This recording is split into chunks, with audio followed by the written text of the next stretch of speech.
Je vous invite à ouvrir vos Bibles dans le chapitre 27 du prophète Jérémie.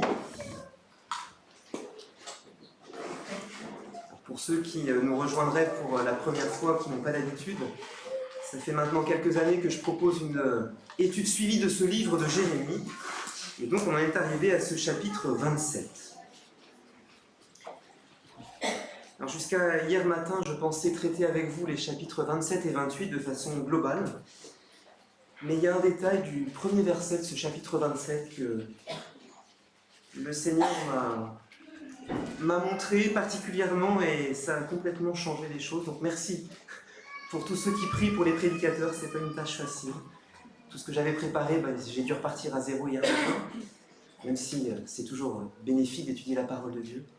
Et je vous invite donc à prier, on va aussi prier pour les enfants qui vont être enseignés. Seigneur, merci pour ce grand privilège de pouvoir entendre, recevoir ta parole. Tu es un Dieu qui veut parler à ses enfants. Tu ne les laisses pas sans direction, mais tu veux les conduire, tu veux les soutenir, les encourager, les fortifier. Et on te prie de le faire encore pour nous tous ce matin, que ce soit pour les enfants, prie de bénir leur monitrice qui les enseigne, et que tu bénisses aussi ta parole pour nous ici dans cette salle maintenant. Au nom de Jésus le Messie, pour sa gloire. Amen. Alors lisons donc les 13 premiers versets de Jérémie au chapitre 27. Au commencement du règne de Jéhoïakim, fils de Josias, roi de Juda, cette parole fut adressée à Jérémie de la part de l'Éternel enseignée. Ainsi m'a parlé l'Éternel. Fais-toi des liens et des barres, et mets-les sur ton cou. Envoie-les au roi d'Édom, au roi de Moab, au roi des Ammonites, au roi de Tyr et au roi de Sidon, par l'intermédiaire des messagers qui sont venus à Jérusalem auprès de Sédécias, roi de Juda, et à qui tu donneras mes ordres pour leur mettre en disant : Ainsi parle l'Éternel des armées, le Dieu d'Israël. Voici ce que vous direz à vos maîtres. C'est moi qui ai fait la terre, les hommes et les bêtes qui sont à la surface de la terre, par ma grande puissance et par mon bras étendu, et je donne la terre à qui cela me plaît. Maintenant, je livre tous ces pays entre les mains de Nebuchadnezzar, roi de Babylone, mon serviteur. Je lui donne aussi les animaux de la campagne pour qu'ils le servent. Toutes les nations le serviront, lui, son fils et son petit-fils, jusqu'à ce que le temps pour son pays vienne aussi, et que des nations puissantes et de grands rois la servissent. Si une nation, si un royaume ne sert pas Nebuchadnezzar, roi de Babylone, et ne livre pas son coup au joug du roi de Babylone, j'interviendrai contre cette nation avec l'épée, la famine et la peste, oracle de l'Éternel, jusqu'à ce que je l'aie exterminé par sa main. Et vous, n'écoutez pas vos prophètes, vos devins, vos propres rêves, vos tireurs de présages, vos sorciers, eux qui vous disent « Vous ne servirez pas le roi de Babylone ». Car c'est la fausseté qu'ils vous prophétisent, afin de vous éloigner de votre territoire, en sorte que je vous bannisse et que vous périssiez. Mais la nation qui livrera son coup au joug du roi de Babylone et qui le servira, je lui accorderai du repos sur son territoire, oracle de l'Éternel, pour qu'elle le cultive et qu'elle s'y installe. J'ai parlé exactement en ces termes à Sédécias, au roi de Juda. Livrez votre cou au joug du roi de Babylone, servez-le, lui et son peuple, et vous vivrez. Pourquoi devriez-vous mourir, toi et ton peuple, par l'épée, par la famine et par la peste, comme l'Éternel l'a dit à la nation qui ne servira pas le roi de Babylone. Voilà, on va arrêter la lecture ici. On aura l'occasion une autre fois de poursuivre. Et donc j'aimerais vous parler plus spécifiquement de ce verset 1. Ce verset 1 qui m'a posé problème et qui soulève même une question que je trouve majeure, qui est propre à déstabiliser la foi de tout chrétien et qui est même propre à discréditer toute la Bible. Pourtant, que dit ce verset 1 ? Relisons-le. Au commencement du règne de Jéhoïakim, fils de Josias, roi de Juda, cette parole fut adressée à Jérémie de la part de l'Éternel enseignant. Ça a l'air d'être complètement innocent. Ça nous place le contexte de la prophétie de ce chapitre 27 de Jérémie, et pourtant, cela pose un problème. Si vous avez été attentif au verset 3, quel est le roi qui est nommé ? C'est le roi Sédécias. Jérémie nous parle du roi Sédécias. Au verset 12, il le confirme. Il dit « J'ai parlé exactement en ces mêmes termes à Sédécias, roi de Juda. » Autrement dit, il semble que Jérémie a reçu de la part de Dieu, on pourrait dire 11 ans à l'avance, puisque Sédécias a régné 11 ans après l'intronisation du roi Jéhoïakim. Donc il semblerait que Jérémie ait reçu de la part de Dieu une prophétie qu'il aurait donnée 11 ans plus tard. Cela peut paraître étonnant. Alors, néanmoins, c'est tout à fait possible, puisque Dieu a déjà fait ce genre de choses en nommant très longtemps à l'avance des rois ou des événements qui allaient survenir beaucoup plus tard. Mais ici, c'est quand même assez étonnant, puisqu'il y a au verset 2 une réunion diplomatique avec des envoyés des royaumes d'Édom, de Moab, des Ammonites, de Sidon et de Tyr. Et tout cela aurait été prévu 11 ans à l'avance par Dieu, par la bouche du prophète Jérémie. Alors je vous disais qu'une situation semblable a déjà été rencontrée, notamment dans le livre d'Ésaïe, et c'est assez extraordinaire, puisque dans le livre d'Ésaïe, on voit que le roi de Perse, Cyrus, a été nommé 1 siècle et demi avant sa naissance. Dieu a dit, on lit ça dans Ésaïe 44 au verset 28, « Je dis à Cyrus, mon berger, il accomplira tous mes désirs.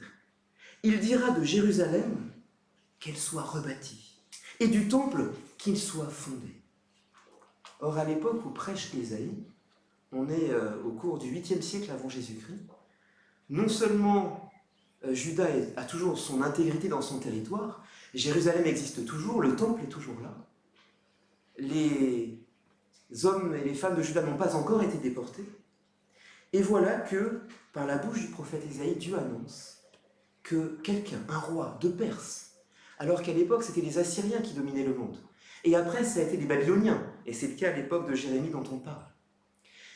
Et Ésaïe annonce que des Perses seront les maîtres du monde en ce temps-là, et qu'ils permettront aux Juifs de retourner à Jérusalem. Donc, 1 siècle et demi à l'avance, on a l'annonce de la déportation à Babylone, on a l'annonce de la destruction de Jérusalem, de la destruction du temple, et d'un roi de Perse, Cyrus, qui ordonnerait aux Juifs de retourner à Jérusalem pour rebâtir la ville et rebâtir le temple. Donc quelque chose de prophétie absolument extraordinaire. Certains même pensent que c'est trop extraordinaire et que nécessairement ça a dû être écrit après les faits.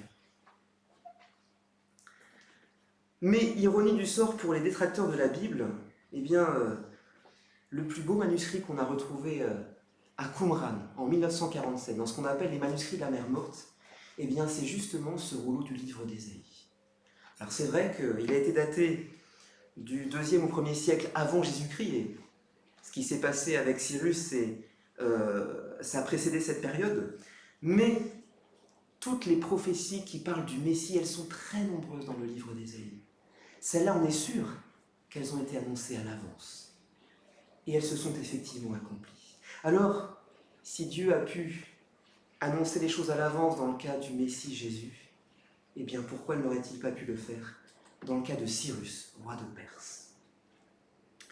Oui, mais, je reviens à Jérémie au chapitre 27, on a tout un faisceau d'indices ici qui ne plaident pas en faveur d'une prophétie sur Jéhoïakim, mais plutôt sur le roi Sédécias. Alors pourquoi est-ce que je vous dis cela? Eh bien parce que peut-être que parmi nous, certains ce matin ont une version Tob, Semeur ou Bible de Jérusalem, et ils ne comprennent rien à ce que j'ai raconté depuis le début, parce que eux, ils n'en ont pas le roi Jéhoïakim, qui est présenté dans le verset 1, mais bien le roi Sédécias. Et en effet, dans les Bibles qui ont été notamment amendées par les versions syriaques, les versions syriaques, ce sont des versions de la Bible traduites de l'hébreu en araméen, le syriaque est un dialecte araméen, eh bien on a la mention de Sédécias et non pas de Jéhoïakim. Et c'est ce qui a été retenu dans les versions Tob, Semeur ou Bible de Jérusalem par exemple. Mais pas dans les Bibles de Louis II, d'Arby, ou dans La Colombe que j'ai pu vous lire, qui est une seconde révisée.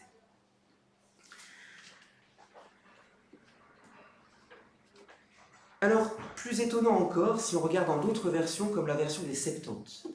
La version des Septante, c'est une traduction de la Bible qui a été faite au IIIe siècle avant Jésus-Christ, lorsque le monde était dominé par les Grecs et qu'on voulait avoir la Bible écrite en grec, et pas seulement en hébreu. Et donc, il a été demandé à des érudits de traduire la Bible, d'après les textes originaux de l'époque en hébreu, de la traduire en grec. Et dans la version des Septante, ce verset 1 de Jérémie 27, il n'existe tout simplement pas. Il n'est pas là. Et ça démarre au verset 2. Ça démarre directement par « Ainsi m'a parlé l'Éternel, fais-toi des liens et des barres, et mets-les sur ton cou. » Et donc, la conclusion avec tout ceci, elle s'impose, c'est que manifestement, on est avec ce verset 1 de Jérémie 27 face à une erreur de copiste. D'ailleurs, si vous regardez au chapitre 26, qu'on a étudié la dernière fois, et si on lit le premier verset du chapitre 26, que lisons-nous ? Au commencement du règne de Jéhoïakim, fils de Josias, roi de Juda, cette parole fut adressée de la part de l'Éternel en ces mots. On a exactement les mêmes termes, le même verset qu'au chapitre 27 et au verset 1.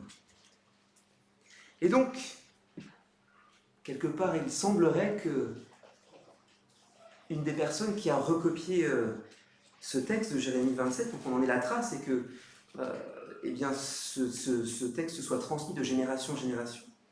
Il semblerait peut-être en regardant l'original et lui en recopiant, eh bien, il a regardé tout d'un coup le chapitre 26, alors qu'il était en train de recopier le chapitre 27. Et puis après, un deuxième coup d'œil pour continuer au verset 2, il a repris au chapitre 27 normalement, et on a peut-être cette erreur qui s'est glissée ici.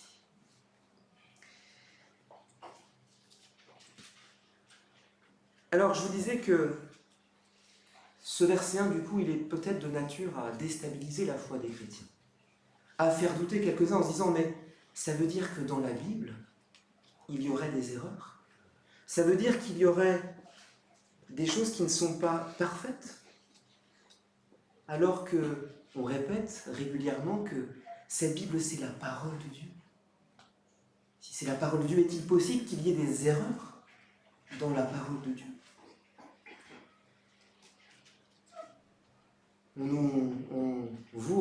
On se recommande de la lire, de l'étudier, de la lire tous les jours, de s'en imprégner. Mais s'il y a des erreurs dans le texte biblique, est-ce que c'est pertinent de le faire ? Ce sont des questions qui me semblent importantes parce que je connais notamment un pasteur, et vous le connaissez aussi, qui a été plongé dans le doute et même vraiment ébranlé dans sa foi par des erreurs de cette nature. Et notamment, dans son cas, ça a été par le verset 9 du chapitre 27 de Matthieu, encore un chapitre 27. Dans ce chapitre 27 de Matthieu, il est question de Judas, qui après avoir livré Jésus, a été pris de remords et a rapporté l'argent, 30 pièces d'argent, au souverain sacrificateur. Et puis après, il est allé se pendre. Et dans Matthieu 27 au verset 9, on lit ceci. Alors s'accomplit la parole du prophète Jérémie. Ils ont pris les 30 pièces d'argent, la valeur de celui qui a été estimé par les fils d'Israël. Et ils les ont données pour le champ du potier, comme le Seigneur me l'avait ordonné. Ainsi s'accomplit la parole du prophète Jérémie. Sauf que ce texte, qui est quasiment cité mot pour mot ici, il ne provient pas du prophète Jérémie, mais du prophète Zacharie. Ça vient de Zacharie chapitre 11, versets 12 et 13. Encore une erreur ? Mais est-ce qu'il y en a encore beaucoup comme cela dans la Bible, des erreurs ? Il y en a d'autres. Et il y en a même beaucoup d'autres. Mais pourtant, ma foi ne défaille pas. Pourtant, je peux affirmer que la Bible, c'est toujours un livre absolument merveilleux, propre à transformer des vies. On l'a encore entendu ce matin, Marie-Hélène qui a pu témoigner de ce que ce livre a eu un impact extraordinaire dans sa vie pour la transformer, l'amener au salut. Mais avant de vous expliquer pourquoi, j'ai pas de problème avec ces erreurs ou ces contradictions apparentes qu'il peut y avoir dans la Bible, j'aimerais vous en citer encore une autre d'erreur. Elle est bien connue parce que c'est une histoire que tout le monde connaît, l'histoire de David et Goliath. Tout le monde connaît ça, c'est même un proverbe dans la langue française, un David contre Goliath. Donc on sait tous que, au cours de l'histoire d'Israël, David a dû affronter ce guerrier qui était un géant, ce guerrier philistin qui défiait l'armée d'Israël. Et David, ce jeune berger, s'est proposé, armé d'une fronde et de pierres qu'il avait récupérées dans un torrent, pour aller combattre le Philistin Goliath, ce géant qui semblait imbattable. Et avec une pierre et une fronde, David a été vainqueur. Alors, on peut lire aussi cette histoire dans 2 Samuel au chapitre 21 et au verset 19.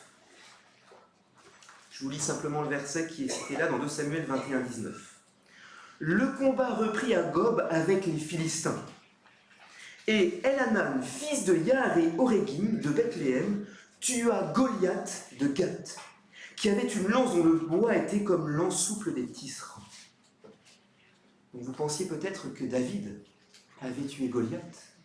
Eh bien ici, nous apprenons que celui qui a tué Goliath, c'est Elhanan, fils de Yaaré-Oregim, et non pas David, fils d'Isaïe. Alors comment s'en sortir avec ces contradictions ou ces erreurs apparentes? Est-ce que finalement elles ne jetteraient pas le discrédit sur toute la parole de Dieu? Quand Jésus dit au sujet de la Bible, « Ta parole est la vérité », il dit ça à son Père en priant. « Ta parole est la vérité ». Est-ce que c'est vraiment la vérité après ce que je vous ai dit? Est-ce qu'on peut encore croire que c'est la vérité? Est-ce que quelque chose de vrai peut contenir des approximations, des erreurs? Alors à ce stade de notre réflexion, je pense qu'il faut qu'on parle un petit peu de la transmission de la Bible. Alors ça a été fait il n'y a pas très longtemps. Pour ceux qui ont l'occasion de venir à l'Expo Bible qu'on a eu au mois d'avril, il y a notamment une conférence que Baptiste a donnée, et tout cela a déjà été dit. Mais pour ceux qui n'étaient pas là, ou ceux qui ne seraient pas tout à fait familiers de comment la Bible a été transmise, je vous résume en quelques mots les grandes lignes de cette histoire. Alors la Bible, elle a été rédigée par des hommes, à peu près 40 auteurs différents, sur une période d'à peu près 1500 ans. Ça fait long, 1500 ans. Donc les auteurs de la Bible ne se sont pas connus. Certains oui, d'autres pas du tout. Et pourtant, nous, en tant que chrétiens, nous affirmons ici que la Bible est inspirée de Dieu, bien qu'elle ait été écrite par des hommes. Et on lit ça dans 2 Timothée 3,16. Il est écrit que toute écriture est inspirée de Dieu. Littéralement, quel est le souffle de Dieu, l'expiration de Dieu. Ça vient de Dieu. Dans 2 Pierre au chapitre 1, verset 21, on peut lire que c'est poussé par le Saint-Esprit que des hommes ont parlé de la part de Dieu. Poussé par le Saint-Esprit. Et c'est pour ça que, de même que c'est écrit en 1 Thessaloniciens 2, verset 13, nous la recevons non pas comme la parole des hommes, mais comme ce qu'elle est vraiment, la parole de Dieu. Nous croyons donc que la Bible est l'expression précise, au mot près, alors dans l'original, de la révélation de Dieu transmise aux hommes. Et comme c'est écrit dans le psaume 19, verset 8, la loi de l'Éternel est parfaite. Le témoignage de l'Éternel est véridique. Les ordonnances de l'Éternel sont vraies, elles sont toutes justes. Mais il faut reconnaître que cette perfection ne vaut que pour les originaux. Or, ces originaux, on ne les a plus. Parce que les supports sur lesquels ont été écrites les paroles de Dieu transmises aux hommes, eh bien, c'était des supports qui n'ont pas résisté à l'épreuve du temps. De la pierre, des tablettes d'argile, des papyrus, des parchemins. Et c'est la raison pour laquelle, au fil des siècles, il a fallu recopier ces originaux. Et ce qu'on a aujourd'hui, ce sont des copies, des copies, des copies. Et il peut donc y avoir des erreurs de copistes, et on en a parlé précédemment.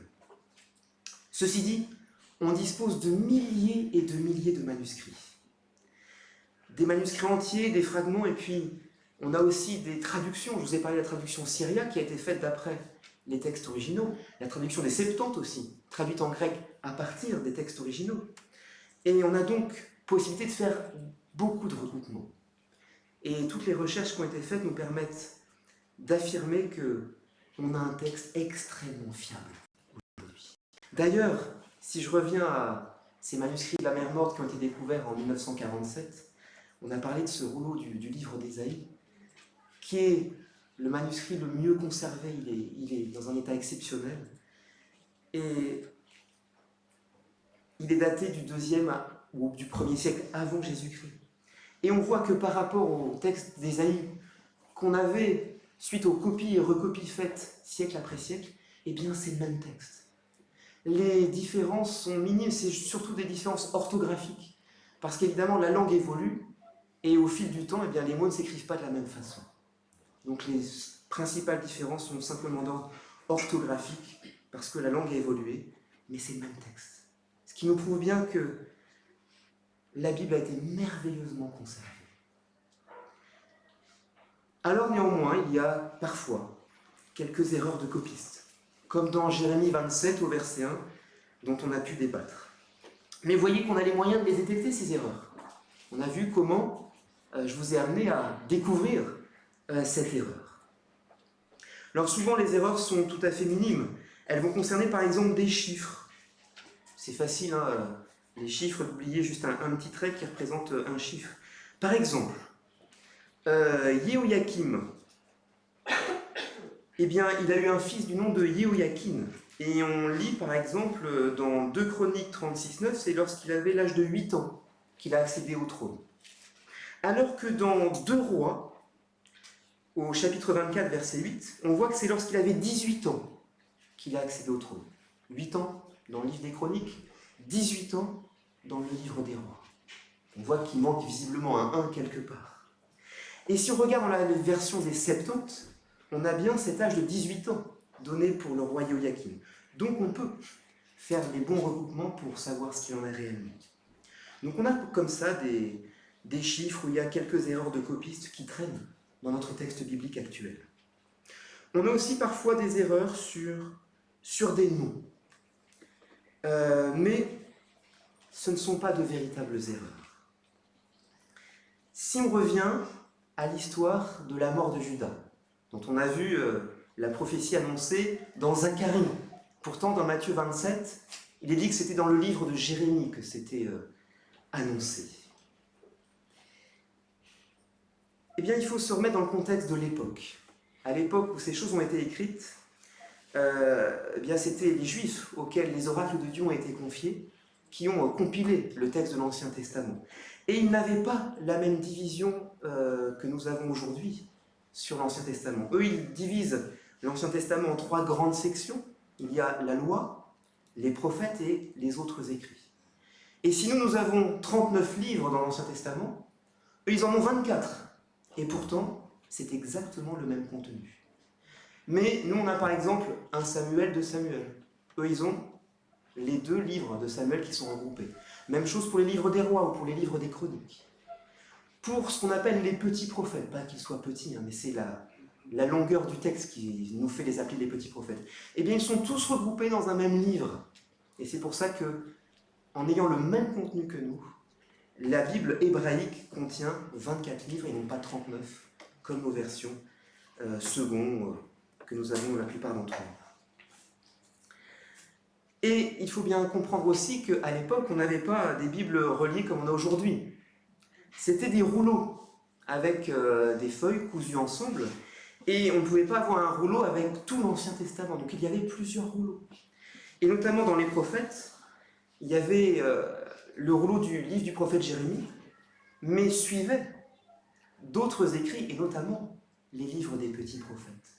Et on avait l'habitude à l'époque, quand on voulait citer des paroles de ce livre du rouleau du prophète Jérémie, on disait le prophète Jérémie, mais ça désignait en fait l'ensemble de tout ce qu'il pouvait y avoir dans ce rouleau, y compris les petits prophètes. Donc voilà pourquoi dans Jérémie 27,9, l'erreur finalement n'est qu'apparente, puisque bien que la prophétie se trouve effectivement dans Zacharie, c'était dans le rouleau du prophète Jérémie, on avait l'habitude de le nommer comme ça à l'époque. Je vous donne d'autres exemples au sujet des noms. Dans la Bible, il est habituel de mettre l'accent non pas sur la personne dont il va être question dans un texte, mais plutôt sur les personnes les plus marquantes dans une dynastie, dans une histoire. Ou alors dans une lignée, on va citer le premier de la lignée. Par exemple, on parle de Jésus comme le fils de David. Pourtant, Jésus n'est pas directement le fils de David. Là, il faut comprendre le fils comme descendant de David. On le voit aussi, par exemple, pour la reine Athalie. Dans 2 Rois 8, au verset 26, elle est décrite comme la fille d'Omri, roi d'Israël. Pourtant, elle n'est pas la fille d'Omri. La suite du texte nous révèle qu'elle est sa petite fille. Elle est la fille du roi Akab. Mais Akab est de la dynastie d'Omri. Et souvent, c'est ainsi qu'on désignait les gens par, on pourrait dire, la tête de lignée. Et puis, ça nous ramène à l'histoire de David et Goliath, quand même, qui peut-être vous a fait réfléchir depuis le début de la prédication. Qu'est-ce que c'est que cette histoire? Moi, je croyais que c'était David qui avait battu Goliath, et maintenant on apprend que c'est Elhanan et non pas Goliath. Alors je relis 2 Samuel, chapitre 21, verset 19. Le combat reprit à Gob avec les Philistins, et Elhanan, fils de Yaaré-Orégim de Bethléem, tua Goliath de Gath.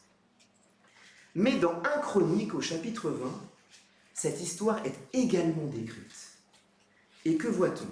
Le combat reprit avec les Philistins.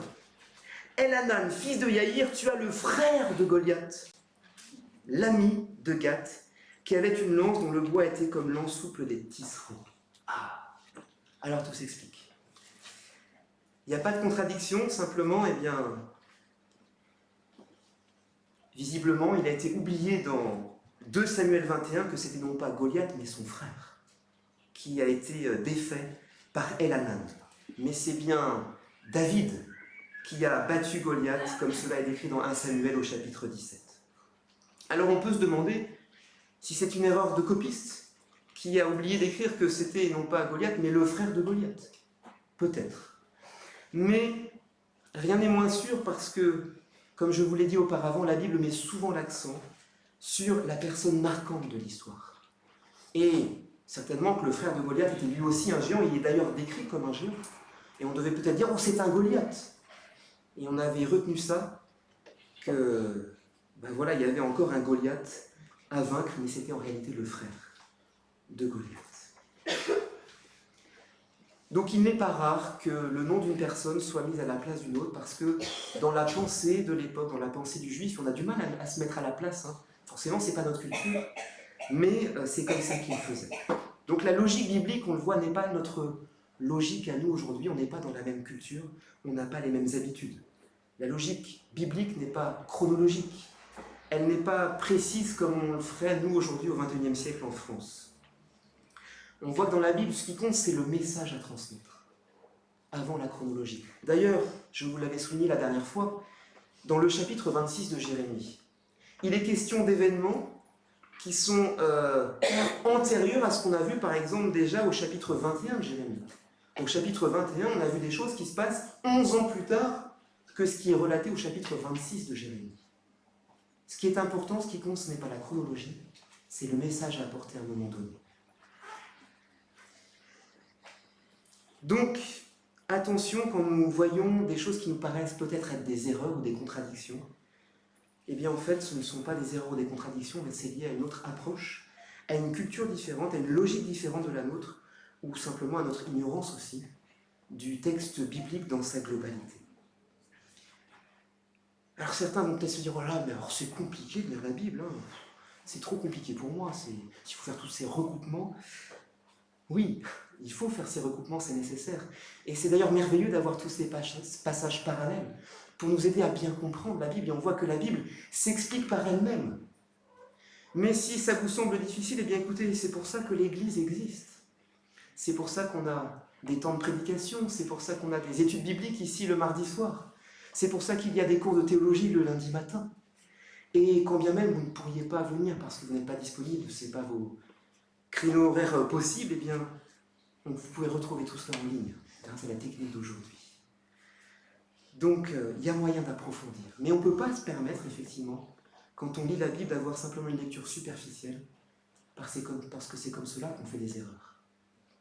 Ça me fait penser à ce que Pierre dit au sujet des lettres de Paul. Il dit qu'il y a des choses compliquées, difficiles à comprendre dans les lettres de Paul. Et il dit d'ailleurs desquelles les gens mal affermis vont tordre le sens. Et on a besoin d'être affermis dans l'écriture. Donc il faut fouiller, il faut avoir une approche globale. Et je vous recommande de continuer à fouiller, à étudier la Bible. Alors néanmoins, ça on ne peut pas se le cacher, je ne vous le cacherai pas, il y a dans nos Bibles, bien que le texte soit extrêmement proche des originaux, quelques erreurs de copistes qui restent. On en a parlé avec certains chiffres, avec certaines dates, avec ce verset probablement de Jérémie 27.1 qui ne devrait pas s'y trouver. Mais encore une fois, les découvertes notamment de Qumran en 1947, les manuscrits de la mer morte, viennent nous montrer que notre texte est d'une très très grande fiabilité. Alors si néanmoins il y en a qui doutent encore, eh bien j'aimerais terminer ce matin par un verset qui m'a convaincu de me faire baptiser. On a eu un baptême ce matin. Donc, j'en avais parlé lors de mon témoignage il y a quelques années, 41 ans. C'était il y a longtemps, donc peut-être que vous ne vous souvenez plus. Beaucoup n'étaient pas là à l'époque. Alors ce verset que j'avais cité, c'est ce verset de Jean chapitre 7, verset 16. Et je vous invite à le prendre avec nous. Jean chapitre 7, verset 16. Dans le contexte, et c'est toujours important de regarder le contexte, Jésus est quelque part mis en difficulté. Il est mis au défi quant à la véracité de son enseignement. On dit, mais il n'a pas étudié, mais d'où lui vient cet enseignement? Est-ce que ça vient vraiment de Dieu? Et c'est un petit peu la même question à laquelle on doit faire face ce matin. Est-ce que la Bible, elle vient vraiment de Dieu? Est-ce qu'elle est vraie? Est-ce qu'elle peut être crue avec ses erreurs ou ses contradictions apparentes? Eh bien, regardez la réponse de Jésus par rapport à ça. Quand on remet en cause la véracité de son enseignement, voilà ce qu'il répond. Jean 7, verset 16. « Mon enseignement n'est pas de moi, mais de celui qui m'a envoyé. Si quelqu'un veut faire sa volonté, donc il faut comprendre la volonté de Dieu, il reconnaîtra si cet enseignement vient de Dieu ou si mes paroles viennent de moi-même. » Quelque part, Jésus est en train de nous mettre tous au défi. Il nous dit, vous voulez savoir si ce qu'il y a dans la Bible, ça vient vraiment de Dieu, ou si ça vient d'un homme? Quand il dit ça vient de moi-même, c'est parce que les gens le voyaient juste comme un homme. Eh bien alors qu'est-ce qu'il nous dit? Eh bien, obéissez, faites la volonté de Dieu, lisez et vous verrez, et vous serez convaincus. Donc si vous voulez savoir si la Bible est vraie, si c'est l'authentique parole de Dieu, si vous voulez savoir si elle est digne de confiance, lancez-vous à la lire. Et lancez-vous à y obéir aussi. Et vous aurez la pleine conviction qu'elle est vraiment la parole de Dieu. Vous verrez qu'elle connaît votre cœur, qu'elle connaît votre pensée mieux que vous vous connaissez vous-même. Elle va dévoiler votre cœur, vos pensées, votre âme. Elle est comme une épée tranchante, à double tranchant, qui dévoile tout. Vous verrez aussi que vous êtes pécheur, perdu. Elle va vous montrer votre état réel et que vous avez besoin d'être sauvé. Elle va dévoiler vos penchants naturels. Elle va vous montrer qui vous êtes vraiment et qui est Dieu vraiment. Et vous allez pouvoir ainsi découvrir que Jésus le Messie, parce que Jésus est la parole authentique, eh bien il est le seul à pouvoir vous sauver, à pouvoir vous conduire, à vous accompagner jusqu'à la fin du monde, tous les jours. Donc j'aimerais vous encourager, on n'a pas le temps ce matin de continuer à lire des textes, mais notamment dans le livre du prophète Ésaïe, ce chapitre 53, qui est quelque part un condensé de l'évangile, avant l'évangile. Certains l'appellent même l'évangile d'Ésaïe ou l'évangile de l'Ancien Testament.